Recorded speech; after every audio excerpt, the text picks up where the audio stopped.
First scan of this cycle, here we go. This one always makes me the most nervous because I'm like, what are we going to see? Oh, I really could use some good news. So hopefully we'll see some follicles. I'll let you know in a minute.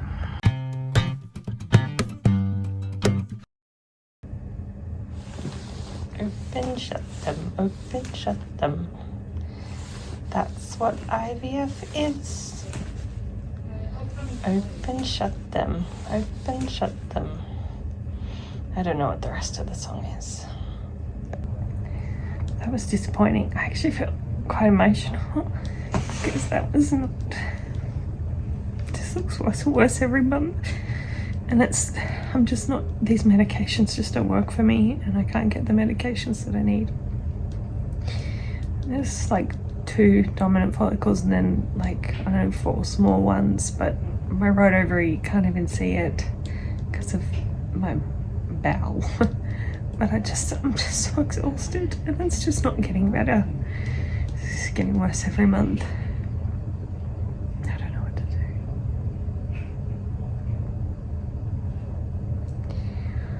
Oh God.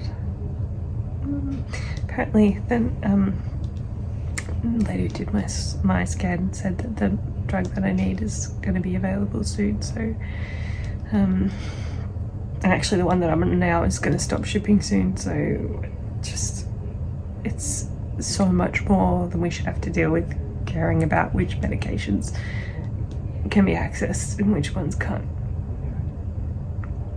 Anyway, I don't think it looks very good this month. It's been a while since I've done one of these. Yeah. So I had my scan, I had to tell you about it. It's just a bit different. Because we've never done. I just need those medications back. She said that they've started shipping again, so maybe I get them by next month. But Okay. So on my left side, we could see 2 main follicles and then a couple of little ones. My right side was kind of covered with bowel, so we could barely see it at all, but maybe 2 little ones. But it's just not happening. But the thing that really freaked me out today was my lining is only like 4 when it's normally 6 or 7 by now, and that just really freaked me out because my lining's the only thing I've ever been able to count on. But now I'm just like, and now I also think with the antibiotics and everything, like maybe what we were seeing the whole time was just endometritis. It wasn't actually good lining at all. And that was the only thing that I was like, okay, at least we can always count that my lining's always okay, so I'll always be able to transfer. And now I think we're going to lose that too. So I was just like, fuck, the only thing that I used to think I could count on now probably was disease the whole time. There is the thing too, you've got to remember that the antibiotics have only just... Yeah, and we've only just started with the probiotics. But it's never looked like that before. No, I know, but you've got to remember that bad bacteria and good bacteria has been affected by the antibiotics. Yeah. So... Well, it was just, I noticed the difference, and the nurse was like, oh yeah, it's not too bad though. And I'm like, yeah, but it's not normal for me. Yeah. And I said I was on antibiotics, and she said, oh, you had a cold. And I'm like, oh, whatever. And I'm like, no. Yeah. I mean, she was good. It's amazing what people don't know. Yeah, and it just, like, it's just, I don't expect... But we haven't been in this place I don't expect the clinic to be... the antibiotics. Yeah, well, it's like, I don't expect the clinic to be across everything because I know how they work. But it's just like, sometimes you just wish you just had one doctor who just knew everything and was across the whole thing. That would be handy. Because it means you have to fill in the gaps all the time. So I was explaining to her about the endometritis, and which means that I had to kind of explain about the chemicals. It should be the doctor's job that could actually... Well, just that continuity of care. The story across the whole... Yeah, like, I get it. They have to put a lot of people through, and, like, it's fine. I'm not blaming the way they run the clinic. I'm just saying it's like anything with mostly women's care. Like, even having a baby, the continuity of care is what they say makes all the difference. But everywhere is so under-resourced, they can't provide that. So, but I was just like, fuck, now my lining's going to go too. And that was just kind of the one thing I was holding on to. I was like, if we just could get some embryos, then even when I'm older, maybe my lining will be okay and I can transfer then. But now I have no certainty about the lining. It also sort of... But like I said, we have to allow your lining to... But see, that's the problem as well. Now I'm like, because the risk of... Because seeing that today, I'm like, I wouldn't feel comfortable transferring this month. Which means in the future, how do we make sure the antibiotics are working? Which is why we did the antibiotics now. No, but I want to do another test right before we transfer. my thought was we'd do antibiotics right before we transfer, but we can't because the lining will be... affected. No, but it'll only be effective if... No, but if the lining comes back, then maybe the endometritis comes back too. So how do you balance that? Anyway, it's that's not, because if the bacteria is not there, it can't come back. It does come back a lot. And how do we manage that? Like, how do we make the choices that we have to make about when to transfer, when to do antibiotics? Because seeing the change in my lining today, I was like, that is not going to work for a transfer. I can't just do antibiotics and probiotics before a transfer. But the positive in too is we had the effect of the antibiotics has had an effect in your body. So maybe we can only hope that has affected the bacteria. But I guess now I'm worried that maybe it's a noisy truck going by. But I guess I'm worried that maybe my lining is not what we thought it was, and the whole time it was this other thing. It was inflamed. Potentially it'll be part of it. I don't know. It's a different cycle, this one too. So. Well, part of me is like, maybe we should just cancel this cycle and wait for the drugs to come back that we need.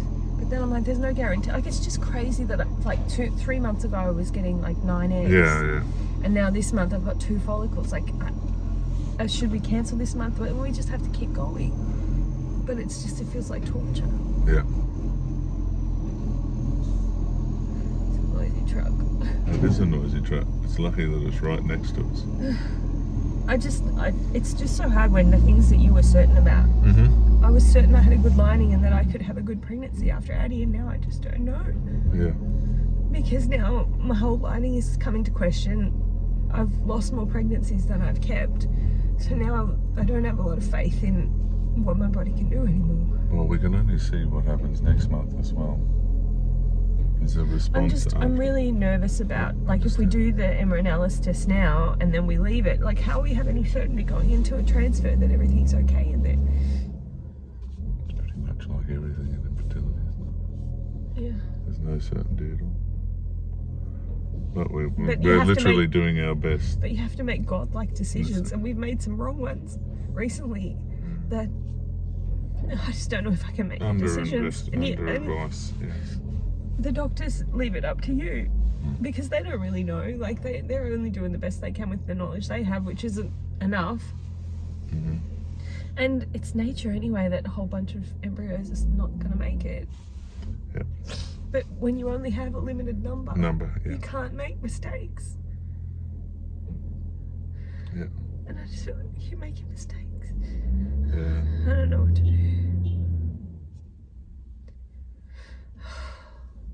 I just think if we'd done it the other way around, I'd be pregnant right now and not going through this. And then part of me's like, maybe we're going through this because we're going to get some more embryos out of this, but then we did 3 cycles last year and we got nothing. Yeah. And it could be that it's going to take me 6 cycles to get to fertilization this time, and we could get nothing again. And I've spent a whole year of my life doing IVF to get nothing. Yeah. Only losses. Yeah, so I'm in a real great mood today. It's understandable. I mean, the sonographer was like, let's see what happens next scan before we call it. I know she's talking about cancelling, but we don't have the option to cancel. We can't. We just have to keep going. We have to pay the money and do the retrievals to get 2 eggs, 1 egg, which probably won't fertilize anyway. It's just brutal.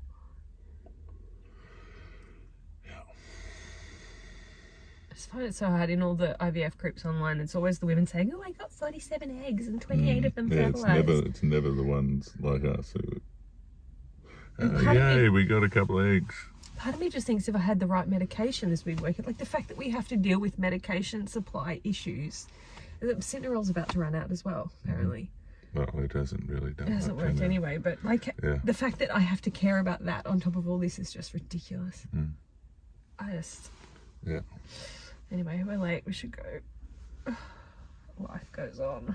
Okay. Just gotta wipe your tears and get on with the day. Because it doesn't stop.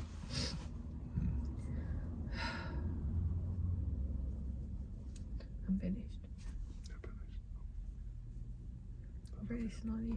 I love you. You sound snotty. I just want to have fun with you. I know. So do I. I don't want Annie to have a sibling. Mm-hmm. Mm-hmm. I just have to keep fighting. I mean, I always think of that line from Romeo and Juliet when everything's going really badly and Romeo's banished and he can't marry Juliet, and the friar says to him, like, all the things that are good, and he's like, there art thou happy. And I'm like, okay, at least there's 2 follicles we can see. There art thou happy. Like, just, that's the only thing that was good out of today. Everything else was horrible, but there art thou happy. There's something to click onto, you know. But it's just, it feels like every time it's something less, because, you know, the next thing that happens to Romeo is that Juliet dies. Stop that. I'm okay. Juliet dies, and then he dies, and then Juliet comes back to life, and then she dies too. So that's the end of the story. So there art thou fucking happy.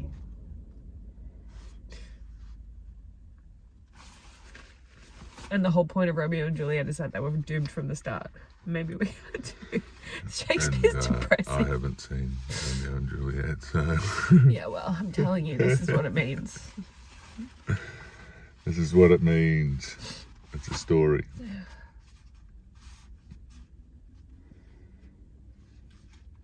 2 follicles. 2 bombs.